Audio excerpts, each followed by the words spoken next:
Oke,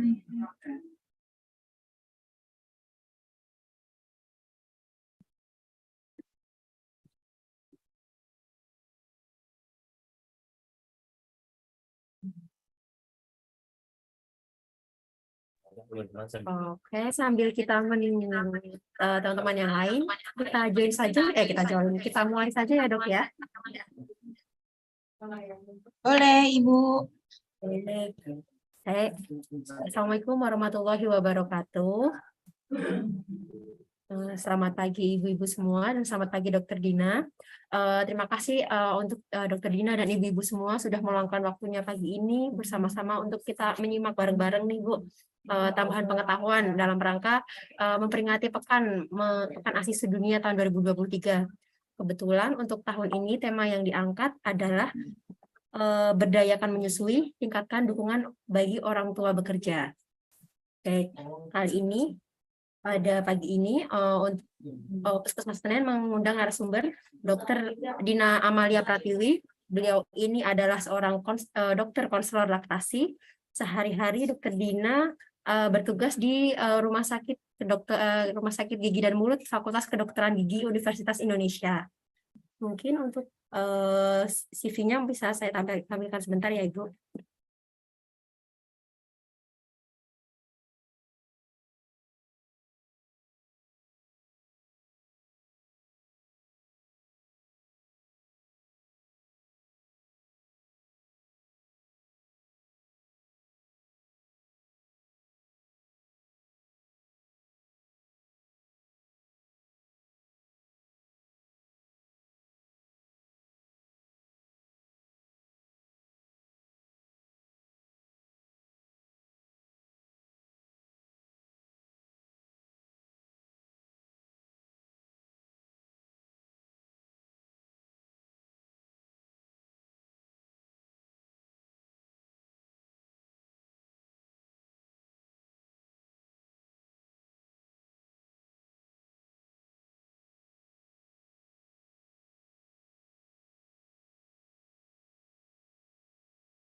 Oh, ternyata tadi belum saya unmute ya, mohon maaf ibu-ibu. Nah, berikut ini daftar riwayat hidup dari Dr. Dina Amalia Pratiwi.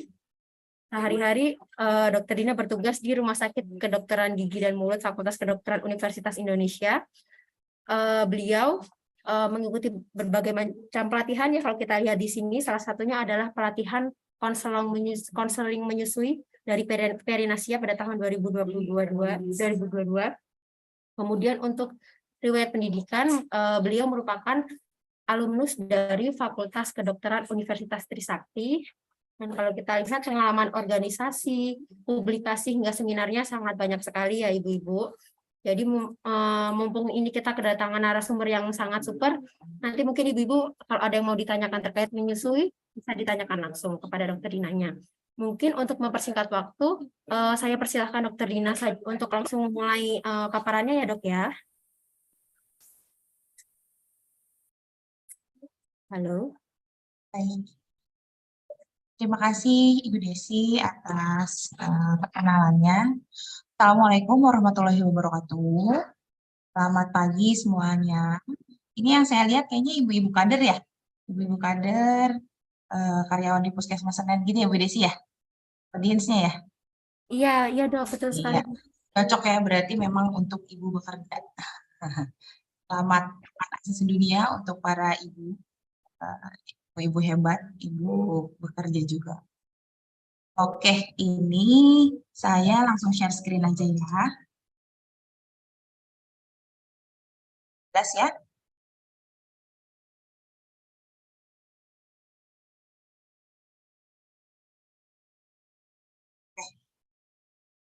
Sebelumnya saya mau ucapkan terima kasih kepada Puskesmas Senen karena telah mengundang saya sebagai dokter konsultan laktasi di RSKG Merpati. Kebetulan kami baru saja membuka poli laktasi di rumah sakit. Jadi kalau ada teman-teman ataupun kerabat yang memang bermasalah dengan ada masalah pada menyusui, boleh silahkan ke rumah sakit mulut FKGU. Sebelumnya kalau boleh nih, saya boleh nggak minta ibu-ibunya pada camp biar seru nih.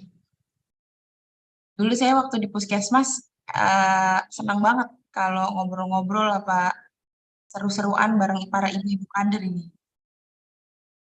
Biar kita makin akrab, boleh ya kalau ada yang berkenan untuk dibuka kameranya. Oke, ini latar belakang. Jadi kalau misalkan kita lihat dari WHO, memang apa sih tema dari Pekan ASI Sedunia di tahun 2023 ini adalah tentang ibu bekerja, ya. Karena lebih dari 1,5 miliar perempuan pekerja tidak didukung oleh regulasi hukum tentang perlindungan maternitas. Maternitas itu hamil beserta menyusui, gitu ya. Tapi alhamdulillahnya kita Indonesia termasuk di 20% negara di dunia yang mewajibkan pemberi kerja menyediakan cuti melahirkan dalam tanggungan. Jadi di beberapa bagian wilayah dunia yang lain, kalau cuti hamil, menyusui, melahirkan itu masih ada loh yang rupanya tipenya itu bukan cuti dalam tanggungan. Sehingga ibu tersebut tidak mendapatkan minimal kalau misalkan kita cuti melahirkan dalam tanggungan itu kan kita biasanya mendapatkan gaji pokok ya. Nah, kalau misalkan ada 80% negara di dunia ini berarti tidak menetapkan hal tersebut, sehingga ini merupakan hal yang sangat penting sekali untuk dibahas dunia. Nah, termasuk fasilitas menyusui ataupun memerah ASI. Kenapa sih kita itu harus fasilitas kesehatan atau fasilitas tempat kita bekerja itu harus menyediakan berbagai macam untuk mengakomodir para ibu menyusui ini, yang ibu bekerja ini, kemudian juga untuk bisa menyusui. Karena sebetulnya untuk menyusui sendiri adalah salah satu ibu-ibu mungkin di puskesmas lebih dekat ya dengan program-program stunting dengan berbagai macam program stunting, kemudian juga program, pokoknya intinya untuk pengembangan bagaimana generasi muda kita nanti di masa depan melahirkan kualitasnya yang baik. Nah, ASI itu adalah jawaban dari segala program tentang baik itu tentang stunting ataupun tentang bagaimana cara melahirkan generasi yang baik di Indonesia seperti itu, sehingga memang harus didukung oleh tempat kita bekerja. Nah, kalau tidak didukung bagaimana? Kalau tidak didukung, para ibu-ibu bekerja itu pilihannya dua, dia resign atau tidak menyusui sama sekali, sehingga banyak yang beralih ke susu formula. Sedangkan tidak ada satu zat cairan apapun yang bisa menggantikan ASI. Kalau ada ada quotes dari pelatih saya dulu itu bilang bahwa ASI itu adalah cairan hidup. Mungkin Bu Desi lebih paham ya dari ahli gizi bahwa tidak ada satupun yang dapat menggantikan ASI, termasuk kegiatan menyusuinya. Kegiatan menyusui itu kita dengan anak kita bonding dan lain sebagainya, ya. Kemudian juga kurang dari separuh bayi di bawah umur 6 bulan mendapatkan ASI eksklusif. Nanti kalau kita lihat regulasi di Indonesia memang belum 6 bulan ya cutinya. Masih 3 bulan, 1 bulan sebelum, kemudian 1,5 bulan setelah melahirkan. Tapi biasanya dia sesuai keinginan dari ibu masing-masing gitu ya. Cuman alhamdulillah di Indonesia kita sudah termasuk yang menyediakan fasilitas cuti melahirkan dalam tanggungan. Walaupun tidak merata di semua perusahaan ataupun instansi. Kemudian juga cakupan ASI eksklusif Indonesia pada 2022 juga tercatat menurun. Nah, tanda tanyanya adalah apakah ini pada saat pandemi kan semua kolaps tuh. Mulai dari pekerjaan banyak yang di PHK dan sebagainya, sehingga tentu saja pasti membutuhkan para istri ataupun ibu juga ikut bekerja. Nah, dengan regulasi yang tidak mendukung terhadap ibu yang bekerja dan menyusui, pasti banyak sekali ibu-ibu yang kemudian memilih untuk tidak memberikan ASI eksklusif. Padahal yang banget kalau dilewatkan. Ini ya temanya dari Puskesmas yang Memberdayakan Menyusui, tingkatkan dukungan bagi orang tua bekerja. Kenapa saya highlight bagi orang tua bekerja judulnya? Ini menarik sekali, ini dalam banget sebetulnya. Jadi kenapa bukan bagi ibu bekerja? Karena sebetulnya menyusui itu bukan hanya tugas seorang ibu. Menyusui itu memang ASI payudara kita yang punya, ibu yang punya.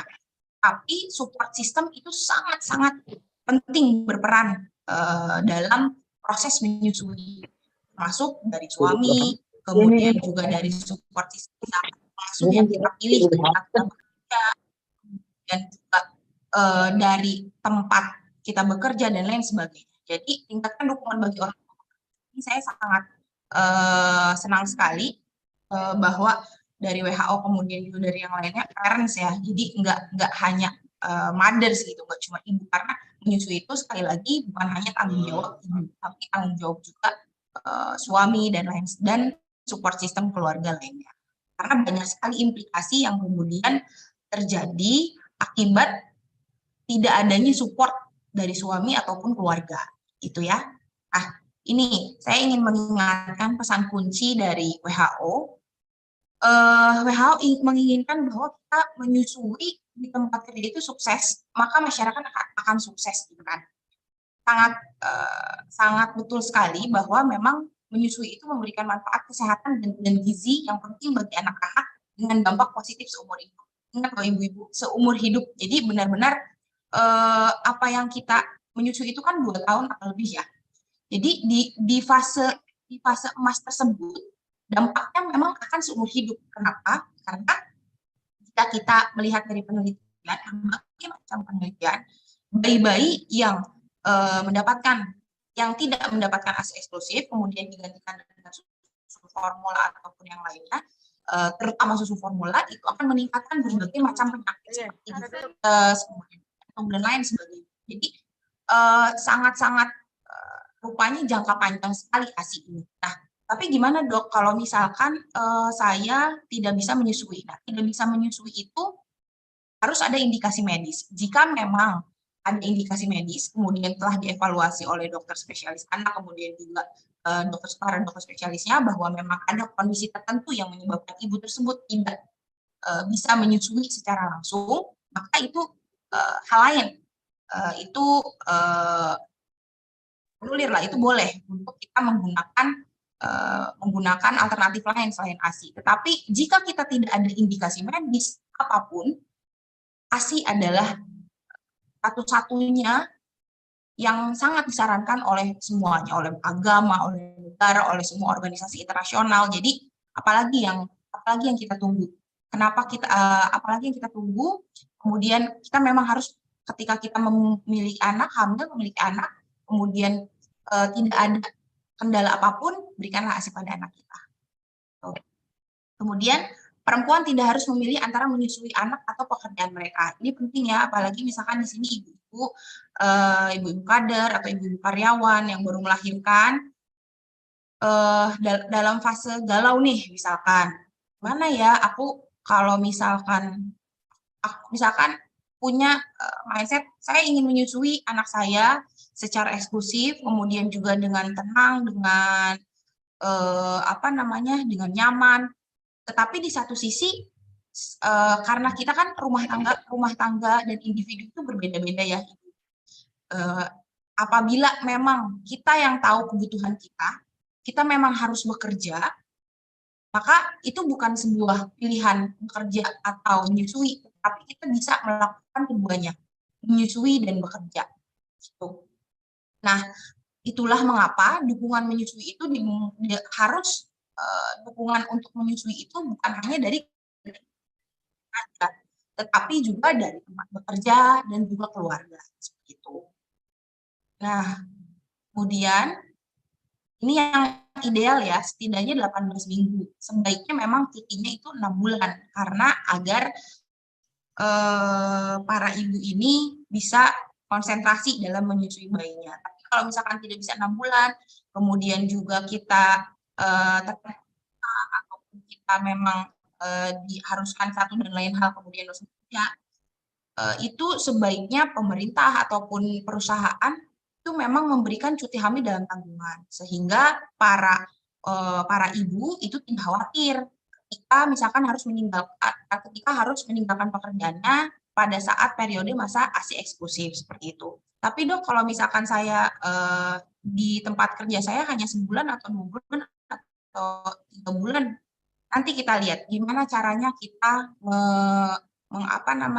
mengatasi hal tersebut. Itu harus kita melakukan manajemen. Jadi kita sebagai ibu harus memikirkan dan mempelajari dari sejak bahkan sebelum lahir gitu ya.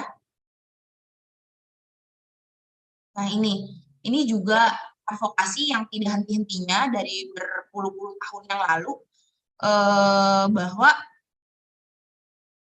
perusahaan atau instansi yang mempekerjakan seorang ibu atau menyusui, ini adalah advokasi-advokasi yang mungkin satu persatu alhamdulillah dikabulkan gitu ya, dan sudah terjalin berapa puluh tahun, tapi memang masih ada beberapa sentra ataupun perusahaan yang tidak mengikuti apa yang menjadi rekomendasi daripada negara. Itu kita sebagai ibu atau kita sebagai karyawan yang memiliki anak, kita memiliki hak. Jangan lupa kita memiliki hak, sehingga kita bisa melakukan advokasi untuk diri kita sendiri. Misalkan di perusahaan belum ada ruang khusus untuk laktasi, untuk menyusu, untuk memerah ASI dan lain sebagainya, itu kita bisa untuk meminta kepada perusahaan tersebut. Dengan apa? Ada banyak dasar hukum yang bisa mendasari untuk permintaan tersebut, gitu ya. Kemudian banyak sekali ya permasalahan-permasalahan di tempat bekerja, ada diskriminasi terkait pekerjaan terhadap perempuan, termasuk selama hamil dan setelah lahir. Nah, itu memang masih menjadi PR, baik di Indonesia maupun di negara di dunia ini. Kemudian ini juga, nah ini pemberi kerja dan manajer dapat mendukung ibu sukses menyusui dan bekerja dengan cara apa sih? Itu memberikan cuti melahirkan yang setidaknya memenuhi persyaratan nasional. Syukur-syukur ada yang memberikan 6 bulan. Ada sih beberapa perusahaan yang saya lihat betul-betul 6 bulan dan memberikan cuti melahirkan itu cutinya itu dalam tanggungan gitu selama 6 bulan. Itu sangat acungi jempol sekali ya. Semoga kalau misalkan suatu saat siapapun yang memiliki perusahaan kemudian mempekerjakan ibu bisa menerapkan hal tersebut ya. Kemudian juga menyediakan waktu dan tempat untuk menyusui atau memerah dan menyiapkan ASI. Karena terkadang kalau misalkan kita tidak mengkomunikasikan itu kepada atasan ataupun kepada teman-teman kerja di kantor kita, ibu itu orang kan beda-beda ya. Ada yang kemudian, saya nggak enak ya, per 3 jam, per 4 jam saya keluar untuk memerah ASI gitu. Jadi tampak tidak produktif gitu. Nah, sedangkan sebetulnya itu diatur dalam undang-undang bahwa ini harus difasilitasi gitu, karena sangat-sangat menentukan kualitas dari generasi yang akan mendatang. Sehingga apabila ada satu dan lain hal yang nanti dilihat tidak sesuai dengan dasar hukum yang ada di perusahaan atau institusi ibu-ibu sekalian, maka silakan diadvokasikan secara mandiri seperti itu. Dan yang alangkah lebih baik lagi, memang peraturan tersebut bisa dikeluarkan secara tertulis sehingga semua akan nyaman, ya. Kemudian ini sih idealnya ya, bisa ada penitipan anak di tempat kerja, itu harapan-harapan lah, jarak jauh, memberi pekerjaan paruh waktu, cuman kemudian membolehkan ibu membawa bayinya ke tempat kerja, itu untuk lingkungan kerja yang sangat-sangat ideal gitu ya. Semoga suatu saat nanti kita bisa mencapai hal tersebut. Nah, rekan kerja dapat mendukung ibu sukses menyusui dengan cara apa nih? Mendukung pengaturan kerja yang fleksibel saat perempuan kembali bekerja. Misalkan, kalau di Puskesmas Senen ada 20, shift-nya 24 jam enggak ya?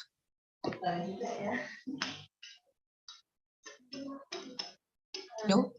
Di Puskesmas Senen 24 jam enggak shift-nya? Apa pagi aja? Untuk Senin kita ada layanan 24 jam, Dok. Oh, 24 jam ya. Nah, ini bisa menjadi pertimbangan pada misalkan ada perawat bidan ataupun dokter yang ada shift 24 jam gitu ya. Kemudian karena memang ada waktu-waktu tertentu pada produksi ASI itu yang terbaik, bukan terbaik, yang lebih banyak itu di malam hari, sehingga mungkin dapat diberikan keleluasaan atau fleksibilitas bahwa ibu menyusui tersebut ketika kembali bekerja dalam jangka waktu dia periode ASI eksklusif tidak diberikan shift malam seperti itu ya. Jadi memang perlu sekali adanya dukungan dari tempat kerja dan teman-teman atau rekan kerja si ibu tersebut seperti itu. Memperjuangkan hak-hak perempuan di tempat kerja itu bisa dilakukan bersama-sama ya. Advokasinya sebetulnya nggak perlu terlalu yang ruwet gitu, heboh. Nah, kita tinggal bawa dasar hukumnya apa, kemudian apa yang belum ada, karena ini untuk sama-sama memberikan yang terbaik untuk para ibu dan generasi kita. Nah, ini dia dasar hukum. Ini dasar hukum Undang-Undang Republik Indonesia Nomor 36 Tahun 2009 tentang Kesehatan Pasal 128. Ini perlu diketahui oleh ibu, kemudian juga institusi ataupun tempat kita bekerja dimanapun. Nah, ini ada loh dasar hukumnya. Ya. Dan sebetulnya banyak sekali pasal yang bahkan ada denda untuk institusi ataupun perusahaan yang menghalangi seorang ibu untuk memberikan ASI pada anaknya. Jadi misalkan tidak diberikan fleksibilitas ataupun dan lain sebagainya. Nah, itu sebetulnya bisa tuh misalkan kita audiensi dulu, ya simpel aja misalkan kita ngomong ke atasan ataupun misalkan ada koordinatornya tersendiri. Nah, itu kita bisa meminta kebijakan daripada institusi atau perusahaan tersebut ya. Bahwa setiap bayi berhak mendapatkan air susu ibu eksklusif sejak dilahirkan 6 bulan kecuali atas indikasi medis. Jadi selain indikasi medis, tentu saja ibu harus memberikan ASI eksklusif kepada bayinya gitu ya. Kemudian selama pemberian ASI air susu ibu, pihak keluarga, pemerintah daerah dan masyarakat harus mendukung ibu secara penuh dengan penyediaan waktu dan fasilitas khusus. Itu penyediaan fasilitas khusus sebagaimana dimaksud pada ayat 2 diadakan di tempat kerja dan tempat sarana umum. Ya, jadi sebetulnya alhamdulillah di Indonesia ini kita secara regulasi sudah bagus sekali ya, ada gitu. Jadi apabila satu dan lain hal terjadi di perusahaan para ibu atau institusi tempat ibu bekerja, silahkan diadvokasikan secara mandiri. Ya.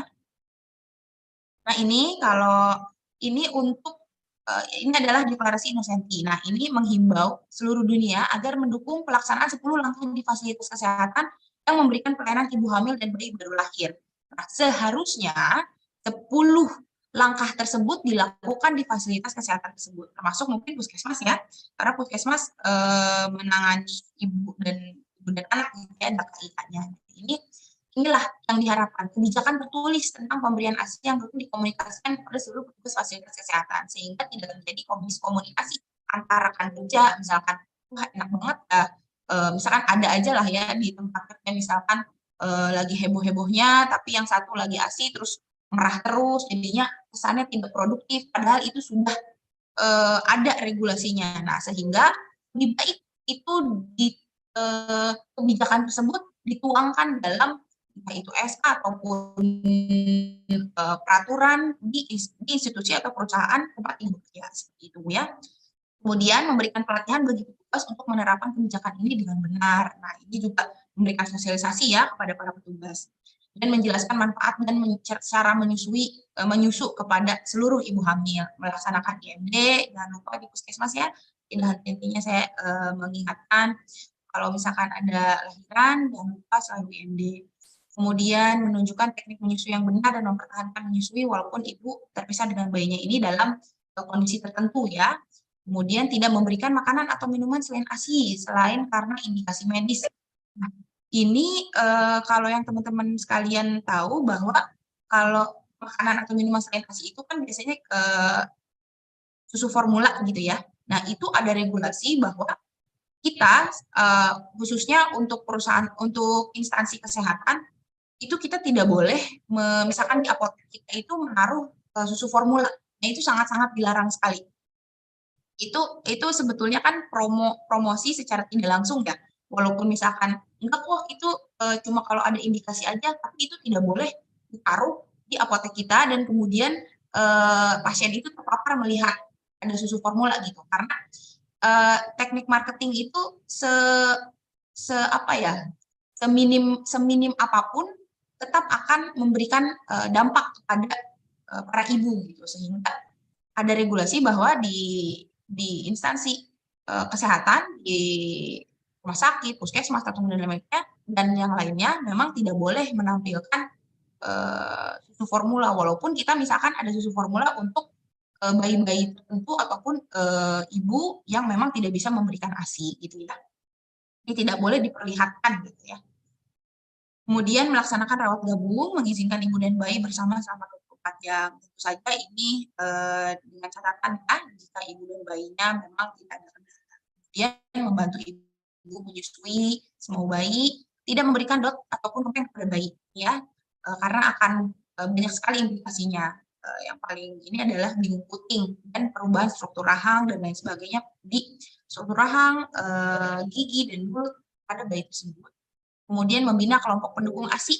Nah, seperti yang kita lakukan saat ini ya, dengan para kader, dengan para kader, kemudian juga karyawan, kita saling sharing gitu untuk teman-teman yang mendukung ASI ini, kita refreshing terus gitu, apa aja sih yang baru tentang ASI gitu ya. Nah, ini tadi perempuan seharusnya tidak perlu memilih antara menyusui bayinya dan pekerjaannya. Ini kalau misalkan di tempat praktek ataupun telemedicine, ini sebetulnya banyak sekali ya dilema yang dialami oleh para ibu. Hingga memang saat ini konsultasi-konsultasi untuk ibu menyusui itu sebaiknya memang suami ataupun support system-nya ikut serta gitu. Jadi nggak hanya ibunya aja nih yang belajar ataupun yang berkonsultasi ke konselor laktasi ataupun ke nakes yang konselor laktasi. Untuk konselor laktasi itu nggak cuma dokter ya, ibu-ibu. Konselor laktasi itu ada ibu bidan, perawat, bahkan dokter gigi juga bisa, dokter spesialis anak, dokter spesialis obgyn, pokoknya tenaga kesehatan yang mengambil sertifikasi konseling menyusui itu bisa kita melakukan konsultasi seperti itu ya. Kemudian ini ada satu hal yang dek banget ya. Saya ibu satu anak, dulu juga merasakan hal tersebut gitu. Kerja atau full time mom atau kita jadi full time worker ya atau apa ya, atau kita setengah-setengah tapi takutnya nggak jalan dua-duanya. Nah, ini ada dari bukunya Dr. Asti Praborini bilang bahwa pilihlah jalan yang membuat ibu paling bahagia lahir dan batin. Dan kita nggak bisa nih ibu-ibu misalkan bilang ke misalkan si A, ibu A bilang ke ibu B, saya lebih senang saya berhenti bekerja. Mungkin itu untuk ibu B dia lebih senang berhenti bekerja dengan segala pendukung yang ada, dia memutuskan untuk berhenti bekerja. Kemudian dia menganjurkan kepada temannya itu untuk udah kamu berhenti bekerja aja misalkan. Kan paling penting tuh anak bla bla bla bla bla bla bla bla. Padahal kita tidak tahu sebetulnya kondisi ibu tersebut memilih bekerja dan menyusui itu apa gitu. Sehingga karena urusan menyusui itu ada 3B. Kalau pageant Miss Universe kan brain, beauty, behavior ya. Kalau di menyusui itu breast, baby, and brain. Jadi otak ibu itu harus kita jaga sebaik-baiknya. Salah satunya apa? Dengan tidak mengganggu secara psikologis gitu. Jadi you do you lah. Kalau misalkan menurut Ibu A ingin berhenti bekerja, silahkan. Mungkin itu paling jalan yang paling bahagia untuk Ibu A. Belum tentu untuk Ibu B. Mungkin Ibu B harus bekerja dikarenakan ada kebutuhan untuk membantu suaminya, bisa saja. Kemudian Ibu C, saya sebenarnya suami saya tidak perlu saya bantu untuk bekerja, tapi saya memang tipikal yang kalau di rumah saya merasa lebih tidak nyaman gitu, lebih banyak di rumah daripada di luar. Nah, itu adjust aja di antara ibu-ibu tersebut. Dan itu tidak ada yang salah, tidak ada yang benar. Yang salah itu ya kita meninggalkan tidak menyusui gitu. Tapi kalau misalkan kita sambil bekerja sambil menyusui, banyak sekali kok jalan-jalan atau solusi yang agar dua-duanya itu bisa terlaksana. Yang penting satu, ibunya happy dan nggak stres. Pokoknya ibu happy itu dulu waktu saya sebelum hamil dan melahirkan, ya yang penting ibunya happy, yang penting ibunya happy. Itu tuh enggak nangkep gitu di otak tuh. Ya emang apa masalahnya gitu. Tapi ketika kita merasakannya sendiri, itu ternyata benar loh. Bahwa ibu yang happy, ibu yang bahagia memilih jalan kehidupannya dengan segala pertimbangannya, itu akan jauh impact-nya itu lebih baik gitu kepada bayinya. Kenapa? Karena brain-nya ibu, otaknya ibu, kondisi psikologisnya ibu itu berhubungan dengan produksi ASI. Sangat erat sekali. Jadi itulah kenapa ibunya harus happy gitu. Dan kita sebagai rekan kerja, sebagai sesama wanita apalagi, jangan sekali-sekali ngejudge pilihan teman kita ataupun para ibu yang lainnya gitu ya. Karena belum tentu apa yang kita pilih itu cocok dengan apa yang akan dia jalani seperti itu. Nah, kita masuk ke ininya ya. Sekarang kita masuk ke soal menyusuinya. Nah, karena ini temanya bekerja, jadi kita ambil bekerja, kemudian tidak ada kondisi medis tertentu ya. Jadi ibunya ibu sehat, bayi sehat, kemudian tidak ada kondisi medis tertentu, ibu juga sudah bisa bekerja, dan pilihan ibu rupanya menyusui dan bekerja. Gitu. Jadi ibu ini memutuskan untuk bekerja nih. Jadi ada beberapa hal yang harus kita perhatikan. Kalau saya kasih poin-poin ini, saya lebih suka ini bilangnya visi saya tuh ini nih, ada 6 poin ini gitu. Pada saat saya melahirkan, kemudian saya memutuskan untuk saya akan bekerja, ada 6 poin yang harus saya ingat. Satu, bagaimana caranya saya menjaga suplai ASI. Kedua, bagaimana menghindari bingung puting. Karena tentu saja kalau misalkan kita nanti tinggal bekerja, pasti medianya udah bukan BBF ya, bukan direct breastfeeding, bukan langsung ke payudara kita, tapi menggunakan media lain. Nah, bagaimana caranya menghindari bingung puting? Nah, itu harus dipikirkan. Kemudian, waktu memulai memerah ASI untuk stok saat bekerja tuh mulai kapan sih gitu ya? Kemudian juga bagaimana cara memerah ASI, bagaimana menyimpan ASI perah, dan bagaimana cara memanaskan dan memberikan ASI perah. Itu semua harus dipelajari bahkan sebaiknya sebelum ibu melahirkan. Karena kalau sudah melahirkan, biasanya ibu udah duluan. Jadi pada saat hamil, itu biasanya kan ada konsultasi ya ke dokter SPOG-nya. Nah, itu kalau misalkan dokter SPOG-nya sudah sertifikasi konselor laktasi, bisa sekalian diajari untuk minta aja untuk konsultasi laktasi gitu ya. Kemudian kalau di puskesmas misalkan para bidan atau para perawat dan nakes lainnya, misalkan tahu nih ibu ini mau melahirkan atau mau menyusui. Walaupun misalkan memang untuk melakukan konsultasi laktasi ini, memberikan konselor laktasi ini memang harus orang yang tersertifikasi, tetapi jika memang tidak ada, apa yang kita tahu silahkan di-sharing kepada ibu-ibu tersebut, terutama tentang posisi dan perlekatan. Kalau misalkan kurang yakin nih, saya kurang yakin ngejelasinnya benar atau enggak ya. Nah, para bidan, para perawat, para dokter, walaupun bukan konselor laktasi, bisa cari banyak di YouTube. Jadi bisa dicariin tuh YouTube-nya, kasih aja linknya ke ibunya. Jadi kita cariin nih yang benar-benar bagus. Misalkan dari rumah sakit mana ada video, biasanya di YouTube tuh banyak banget. Jadi kalau misalkan rasanya tidak terlalu percaya diri untuk mengajarkan kepada para ibu hamil dan menyusui, dikasih aja YouTube-nya, dipilihin mana yang ini nih yang bagus nih, yang ini nih gitu. Ya, jadi kita nggak terbentur kepada keterbatasan. Ya, semangat terus untuk ibu-ibu ini menyusui dengan baik seperti itu. Nah, misinya apa? Misinya banyak nih. Pertama, persiapan fisik, mental, dan psikologi, serta keinginan kuat dari ibu. Jadi ibunya harus ada keinginan dulu. Kalau ibunya nggak ada keinginan, susah. Balik lagi tadi tiga hal. Breast, baby, sama brain. Jadi otak ibunya dulu nih yang harus dikuatkan, mental ibunya dulu yang harus dikuatkan bahwa dia memiliki tekad, saya ingin menyusui anak saya secara eksklusif 6 bulan, kemudian dilanjutkan sampai 2 tahun atau lebih. Nah, itu harus ada keinginan kuat dulu dari ibunya, gitu ya. Kemudian mempelajari serba-serbi menyusui sejak saat hamil. Balik lagi ya, sejak saat hamil, karena kalau lahiran pasti panik. Kemudian menyusui secara eksklusif dan sering selama cuti melahirkan. Nanti akan saya jelaskan lebih detail lagi. Kemudian baca sama ASI, hindari memulai cara lain untuk memberi ASI kepada bayi sebelum benar-benar perlu. Jadi di sini ada yang lagi menyusui nggak? Boleh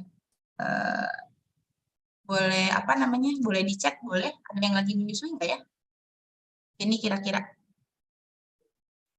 boleh Ada yang komentar di kolom menyusui chat. mungkin ibu-ibu di sini.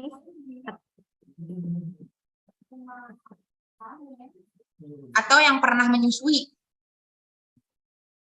Kalau mungkin Banyak ya yang pernah ya, menyusui.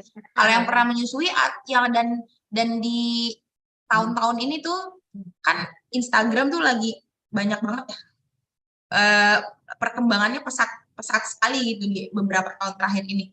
Kalau misalkan pada ngelihat Instagram banyak banget kan seperti ibu-ibu Instagram itu pada fotoin atau videoin stok asinya gitu ya. Stok asinya tuh di videoin atau difotoin. Ini stok asi saya dan itu kayak banyak banget dan lain sebagainya. Dan kemudian teman-teman di sini yang sedang menyusui tuh melihat kok punya saya sedikit, terus belum waktunya untuk memerah asi kemudian diperah. Nah itu hal-hal yang tidak perlu ya sebetulnya ya.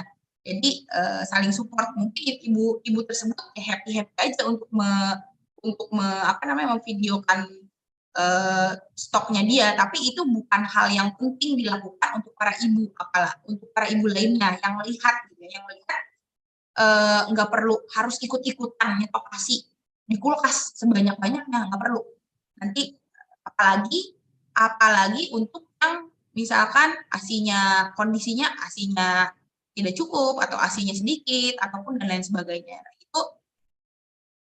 itu bukan hal yang oh kalau stok kita di kulkas banyak berarti bagus, enggak gitu ya.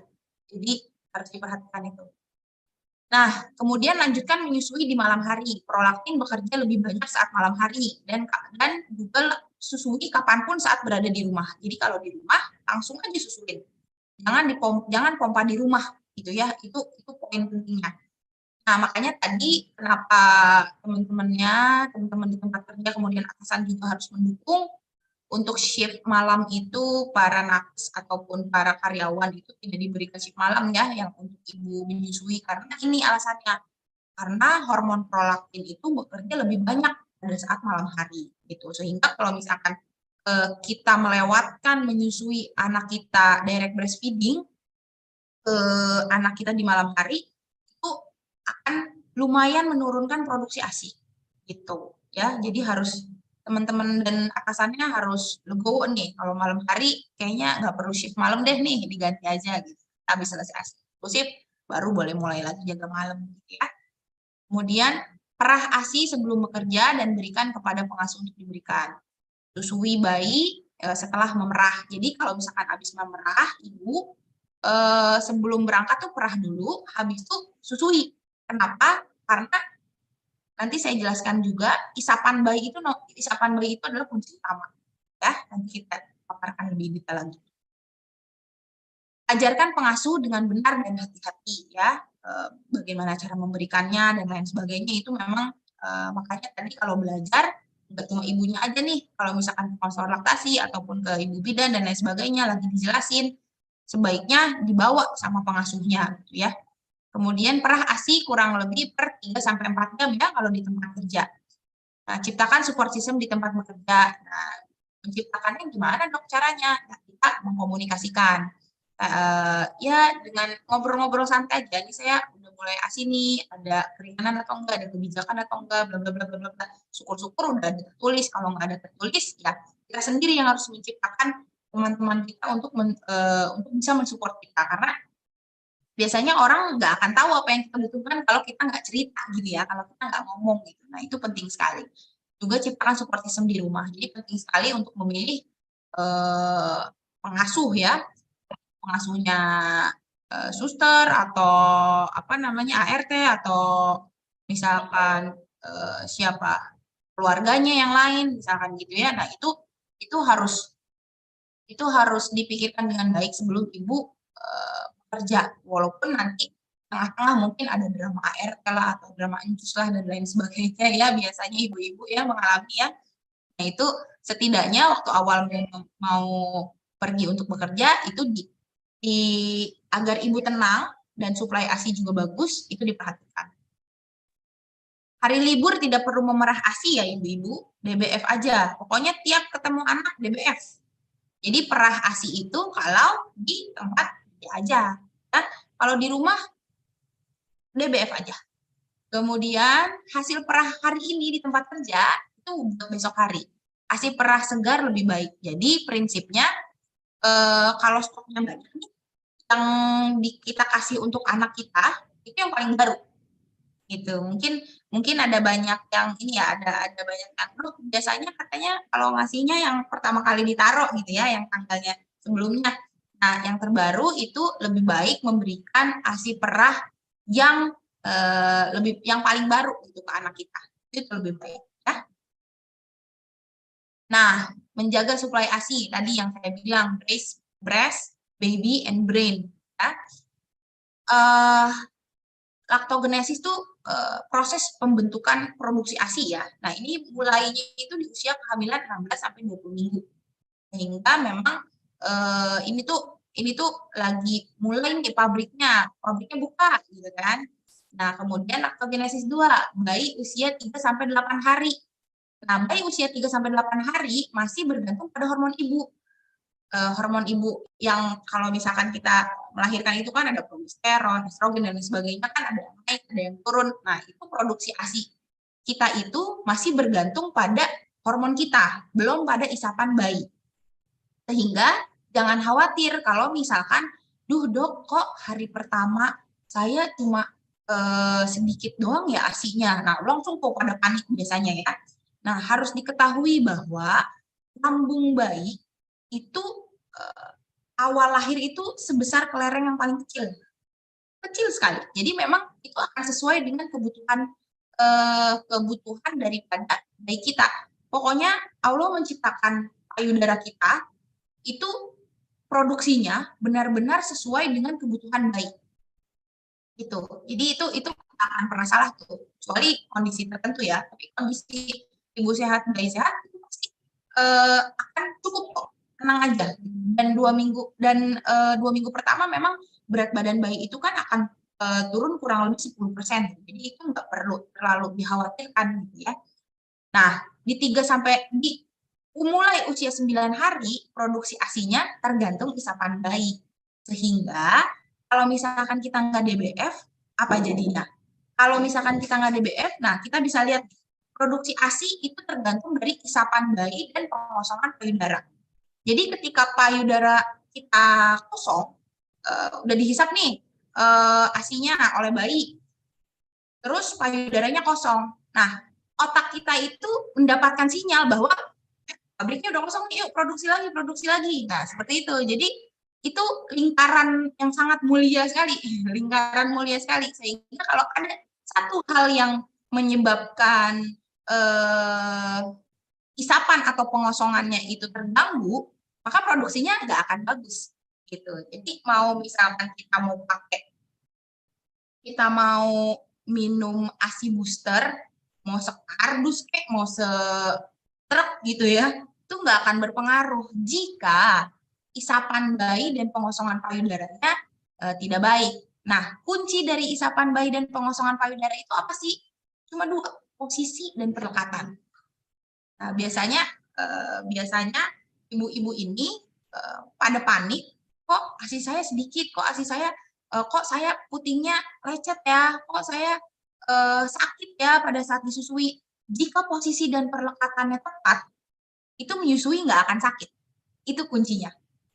Menyusui nggak akan sakit, kita nih ibunya, puting kita nggak akan terasa sakit, kemudian juga jauh dari lecet-lecet, itu jauh sekali. Kemudian payudaranya kosongnya cepat, sehingga produksinya juga cepat. Gitu ya, pokoknya Pas payudaranya kosong, otak langsung yuk bikin. Tapi harus kosong. Makanya kenapa kalau menyusui itu 15 sampai 30 menit. Jadi benar-benar kosong dulu nih. Kalau misalkan menyusuinya setengah-setengah nih, misalkan menyusui cuma 5 menit gitu. Ini payudara belum kosong. Nah, kalau belum kosong, otak kita nggak akan ngasih sinyal untuk produksi gitu. Sehingga pada saat menyusui itu untuk posisi perlekatan itu sangat-sangat penting sekali dipelajari. Biasanya itu satu bab sendiri kita pelajarannya. Oke. Kemudian untuk produksi ASI juga jika diperlukan dianjurkan melakukan pijat laktasi oleh suami. Kenapa oleh suami? Karena kalau sama suami biasanya psikologisnya kita akan merasa lebih happy gitu ya. Jadi bisa oleh nakes, bisa oleh siapapun sebetulnya ya, yang pelajarin aja lewat itu. Enak banget kok gitu ya. Kalau misalkan mau konselor laktasi atau konsultan laktasi juga boleh, tapi kalau misalkan di rumah silahkan diajarin suaminya. Nih, Pak, Ayah, pelajarin nih YouTube-nya gitu, kasih PR suaminya. Karena satu, menyusui itu bukan hanya tanggung jawab ibu, tapi juga ayah harus mengkondisikan bahwa ibu ini happy, ibu ini juga tidak tidak kemerusung gitu sama ini. Jadi suami itu harus peka gitu. Jadi kalau di sini ada yang selain karyawan, terus ada bapak-bapak yang join, kayaknya harus dikasih hadiah deh, tanpa ngapa-ngapain. Saya appreciate sekali buat bapak-bapak yang ikut. Biasanya banyak tuh ya kalau misalkan live Instagram dan lain sebagainya ada ayah ASI. Sekarang alhamdulillah lagi pada ngetren nih ayah ASI. Jadi mereka sangat-sangat peka sekali apa kebutuhan istrinya harus dibikin nyaman gimana caranya, karena itu sangat-sangat mempengaruhi produksi ASI. Jadi bapak-bapak, para ayah, kalau istrinya kalau istrinya manja-manja tuh pada saat ada bayi gitu, terus habis itu istrinya manja, udah dimanjain aja istrinya, karena itu berpengaruh sama anak bapak juga ya. Anaknya bukan anak ibu doang, tapi anak bapak juga gitu. Nah, posisi perlekatan yang baik adalah kunci dari kegiatan menyusui. Posisi itu apa sih? Posisi itu seperti ini nih, saya udah bawa peragaannya ya. Posisi itu adalah posisi bayi terhadap badan ibu. Nah, kepalanya, telinganya, bahunya dalam satu garis lurus. Kalau misalkan ibu nenek, anaknya nenek, dipeluk dekat dengan badan ibu. Seperti ini. Wah, kurang jelas ya kelihatannya ya. Seluruh badan bayi ditopang, bayinya mendekat ke payudara, hidung berhadapan dengan perut. Nah, pertanyaannya, dok, kalau misalkan pakai bantal menyusui ya, bantal menyusui boleh apa enggak? Boleh, tapi pastikan bahwa kepala, telinga, dan bahu bayi dalam satu garis lurus. Kalau misalkan banyak yang saya observasi itu ibu-ibu, kan biasanya kalau misalkan konsultasi, saya lihat dulu nih, observasi dulu cara nyusuinya memang bagaimana. Biasanya gini, bayinya begini, terus badannya begini ya, terlentang, nggak kelihatan ya, sorry, terlentang, terus kepalanya ke sini. Biasanya gini nih, di rumah kalau lagi mager atau apapun itu, gini aja. Coba kita sama-sama minum, kan kalau kita minum gini ya, coba kita balik ke sini, terus kita minum. Gak enak kan? Nah, itu aja caranya. Jadi kenapa kepala, telinga, dan bahu bayi harus dalam satu garis lurus, itu agar lancar. Dan biasanya kalau nggak satu garis lurus, ibu biasanya putingnya lecet gitu. Nah, kalau posisinya bagus, insya Allah nggak akan lecet. Nah, perlekatan. Kalau perlekatan itu mulut bayi terhadap payudara ibu. Tampak lebih banyak areola di atas bibir. Areola itu yang bagian kehitaman ya. Nah, kan areola itu ukurannya beda-beda ya. Ada yang kecil, ada yang besar, ada yang besar banget gitu ya. Nah, jadi nggak mesti semuanya, tapi lebih banyak areola ini. Ini ya. Jadi bukan cuma di putingnya aja, karena kalau di putingnya aja, ini tuh sebetulnya hanya semacam saluran keluarnya. Kenapa sih dok harus di area yang kehitaman itu harus harus masuk juga gitu ke mulut karena nih, kita lihat ya. Nah, kalau kita lihat ini duktus-duktus atau saluran-saluran yang justru mengalirkan ASI itu memang di area areola ini gitu. Sementara ini adalah hanya saluran keluarnya aja. Sehingga kalau misalkan ada ibu-ibu yang biasanya kalau ibu kader kan suka sambil ngeliatin ibu nyusuin ya, suka ada yang gini nggak nih Bu? Nih, kayak gini. Nih, suka ada yang kayak gini ya, megang payudaranya. Nah ini kalau lagi ada depan mata kita dibilangin aja ya, ini sebaiknya nggak gini, karena kalau misalkan kita begini, biasanya asinya itu akan sedikit yang keluar. Kitanya sih nggak sadar, tapi bayinya misalkan nangis terus nggak puas-puas neneknya dan sebagainya. Karena kenapa? Karena duktusnya itu kita tahan gitu. Sedangkan kalau misalkan kita free begini, lancar-lancar aja alirannya. Nah, jadi kalau misalkan mau menopang, misalkan payudaranya ukurannya besar harus ditopang, C aja, C shape. Nah, jadi bentuknya, jadi memegangnya seperti ini. Tidak boleh memegang dengan menggunting gitu ya. Gayanya tuh menggunting tuh nggak boleh. Gitu. Terus mulut bayinya harus terbuka lebar. Ya, terbuka lebar. Nah, bibir bawahnya terbuka keluar. Seperti ini. Jadi doer. Jadi pastikan bayi kita itu bibirnya doer. Karena memang harus menghisapnya tuh harus dengan baik gitu sehingga dia akan mendapatkan ASI yang jumlahnya banyak. Karena kadang kalau perlekatannya jelek, dia nyusuin sampai sejam juga nggak kenyang-kenyang gitu ya. Jadi nyusuin 15 menit atau 30 menit kalau misalkan perlekatan posisinya bagus, itu dia akan kenyang. Kemudian payudara juga akan cepat kosong, habis itu diproduksi lagi gitu ya. Kemudian dagu bayi menempel pada payudara. Kenapa? Karena sepertinya nih, dagu bayi menempel pada payudara. Dagunya menempel pada payudara agar dia enggak menutupi hidung atau untuk nafas ya. Biasanya kan ibu-ibu kenapa pakai gerakan menggunting begini karena dia takut si putingnya ini atau areolanya ini menutupi hidung bayi jadi nggak bisa nafas gitu. Nah itu dicegah dengan cara seperti itu, dagu bayinya menempel pada payudara ya. Terus kalau misalkan mau menyusui itu bisa ibu-ibu nggak perlu langsung misalkan ini ibu langsung masukin ke mulut. Nah, biasanya itu bibirnya nggak akan keputar keluar tuh. Biasanya kalau kita masukin sama kita.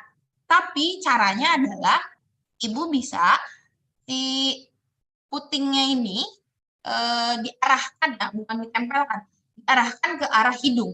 Karena bau ASI itu, bayi itu sangat sensitif sama bau ASI.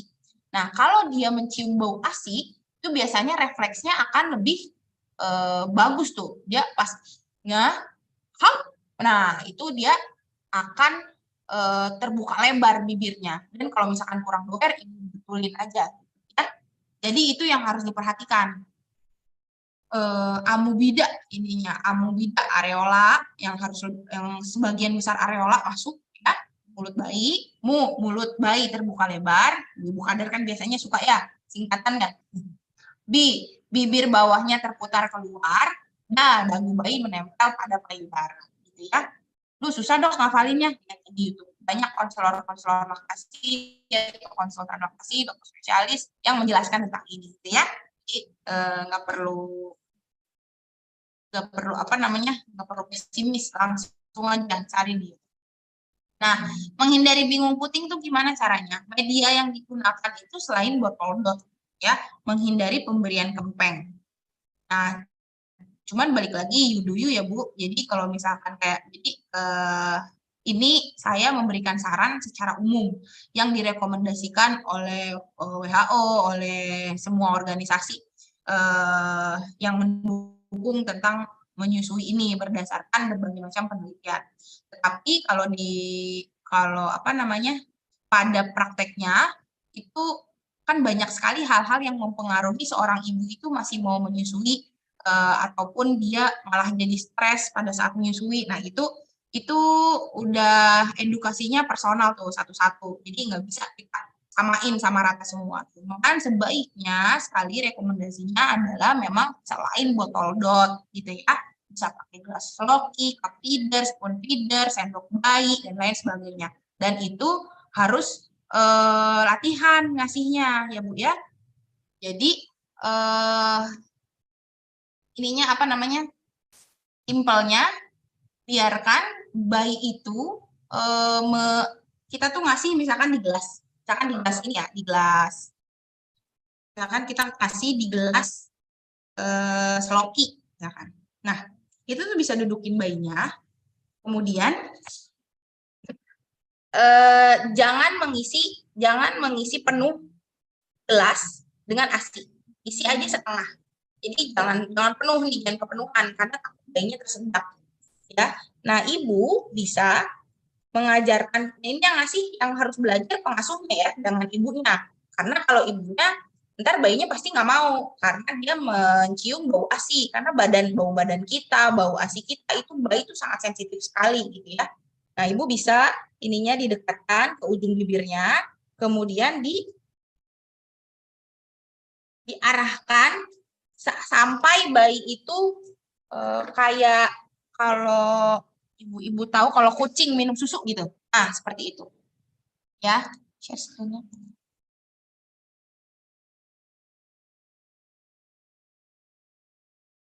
Itu ya, kayak kucing misalkan minum susu. Nah, kenapa sih memangnya dok nggak boleh pakai dot gitu kan? Karena dot itu bukan cenderung, pola hisapnya memang sangat berbeda. Biasanya sebagian besar bayi akan bingung dan tidak mau kembali lagi ke DBF, direct breastfeeding, nggak mau lagi nih netek ibunya. Sedangkan tadi prinsipnya apa? Prinsip produksi itu adalah isapan bayi. Ketika bayinya udah nggak mau, produksinya nggak ada. Nah, apa yang mau disetok gitu ya? Jadi usahakan pokoknya jangan pakai dot gitu. Cuman balik lagi ada kondisi satu dan lain hal silahkan konsultasikan ke konsultasi masing-masing gitu ya.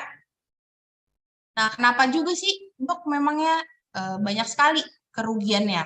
Satu itu, dua rahang bayi itu, otot-otot di rahang, mulut, dan gigi, dan di area mulut gitu ya, di oral, itu ketika menyusui, itu bekerja dengan maksimal gitu ya. Sedangkan kalau misalkan pakai botol, cenderung tanpa usaha. Dia dikasih ke botol, ASI-nya dikasih ke botol, kemudian bayinya tuh nggak perlu ngehisep segitunya gitu sampai dapetin itu ASI. Nggak kerja dalam tanda kutip ya.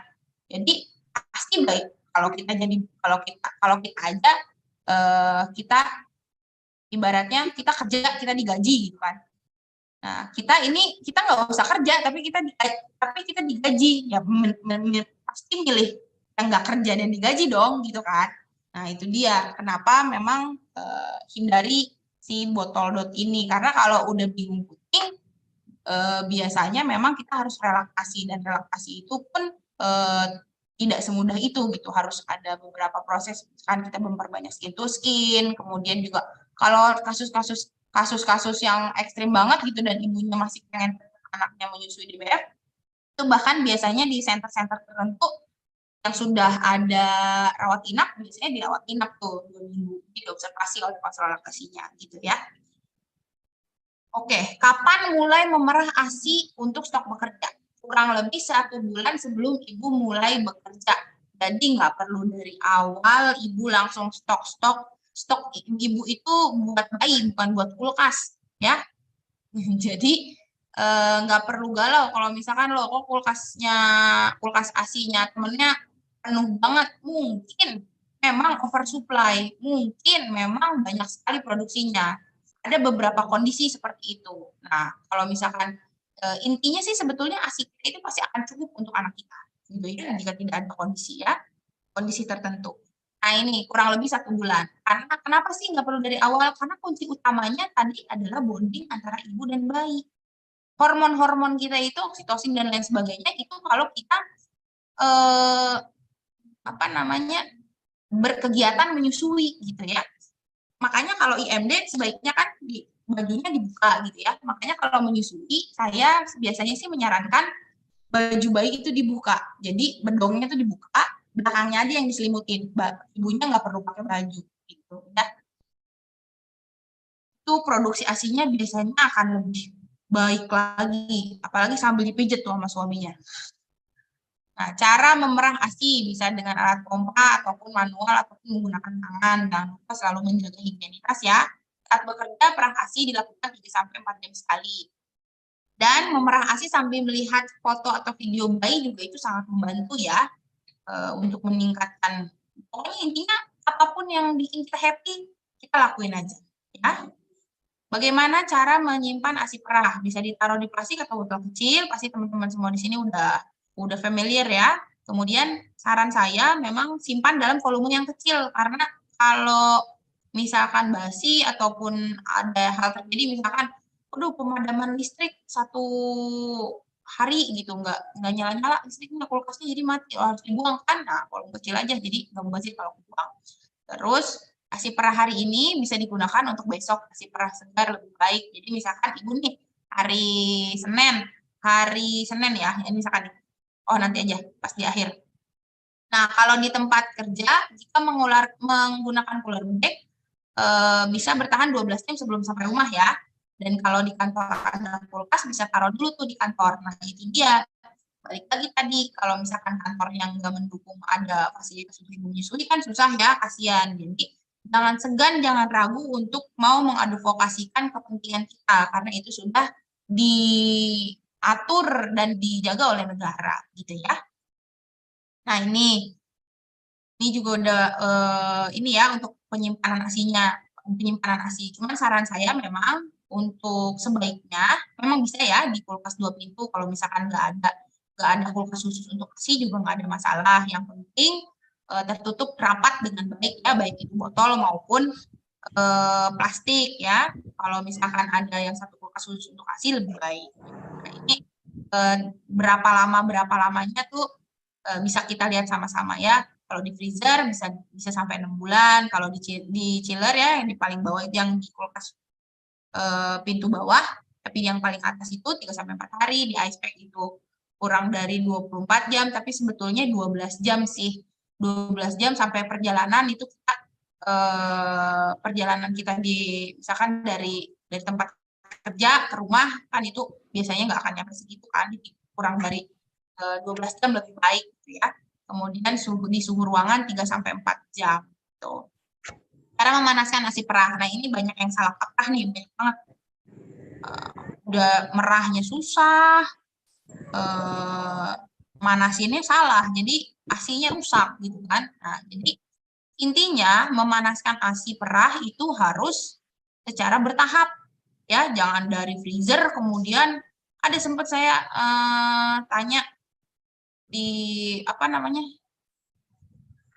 salah tangkep kayaknya ya, jadi dia taruh di kompor terus si ASI-nya ditaruh ke situ sama botol-botolnya, memang botolnya tahan panas tapi itu nggak boleh ya, tidak boleh dipanaskan dengan kompor, tidak boleh dipanaskan dengan microwave ya.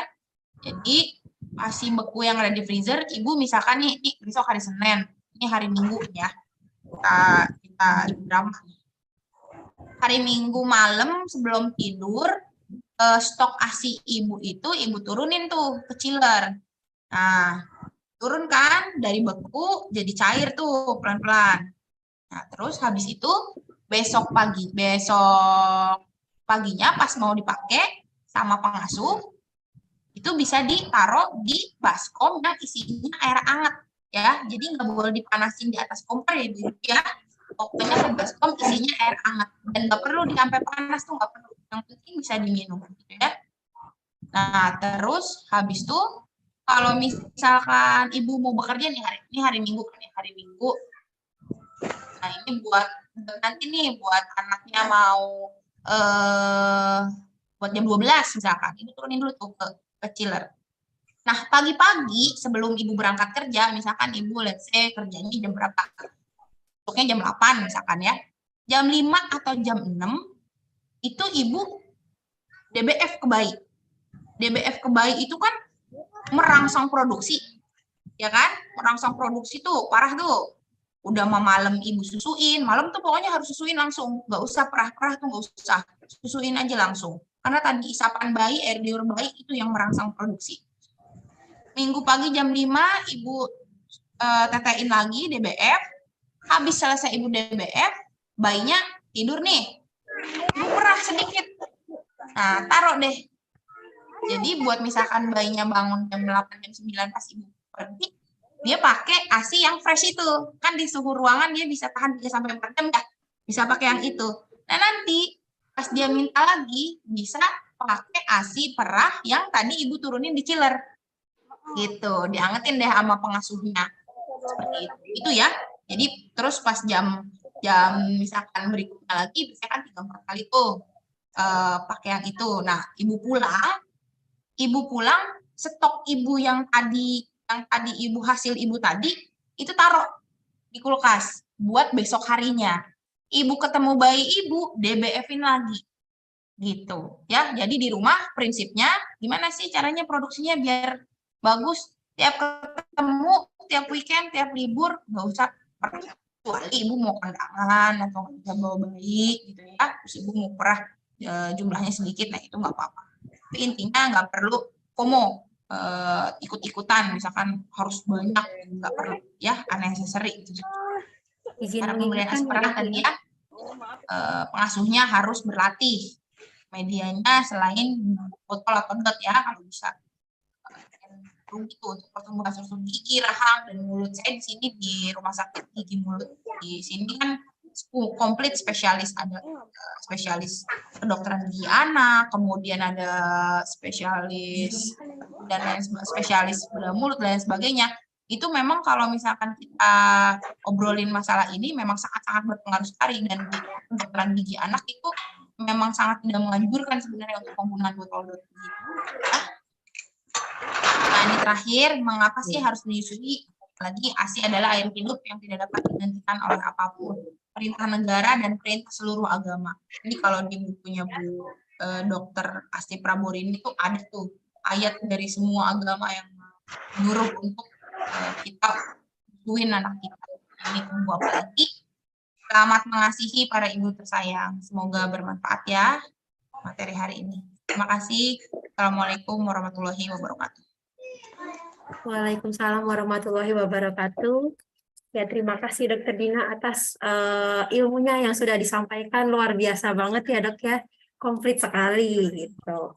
Kalau kita izin mengingatkan untuk ibu-ibu semua, jangan lupa untuk mengisi link absensi yang sudah di-share di kolom chat ya, karena nanti untuk yang beruntung akan dapat hadiah dari Puskesmas Senen, nanti akan kita kirimkan lewat data yang Ibu isi di Google Form-nya. Nanti kalau Ibu nggak isi absen, nanti kita bingung nih ngirim hadiahnya kemana gitu. Nah, ini Dok, kalau kita lihat kolom chat pertanyaannya sudah cukup banyak, ada 8 pertanyaan, mungkin mau kita bacakan atau mau kita buka apa ya? Sudah ada, berarti kita bacakan yang ada di kolom chat dulu aja ya Dok ya, berarti ya. Kalau kita lihat dari penanya pertama, itu ada Bu Winda dari Kuitang. Izin dokter, saya ingin bertanya, sebaiknya berapa lama masa simpannya di dalam freezer dan apa penyebab mastitis pada ibu menyusui? Padahal ibu selalu memberikan ASI secara langsung. Terima kasih. Mau langsung dijawab atau? Tahu ini kalau ini roti. Boleh saya jawab ya?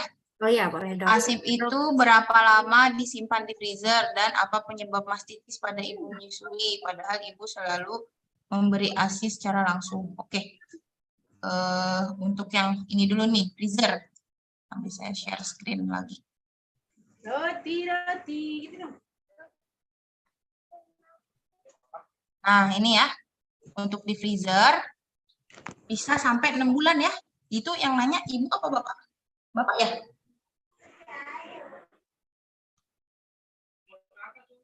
Halo? Mau mam nih, sini buka. Yang tanya ibu apa bapak itu tadi? Yang tanya ibu Winda. Oh, ibu. Ya, ini ya Bu ya.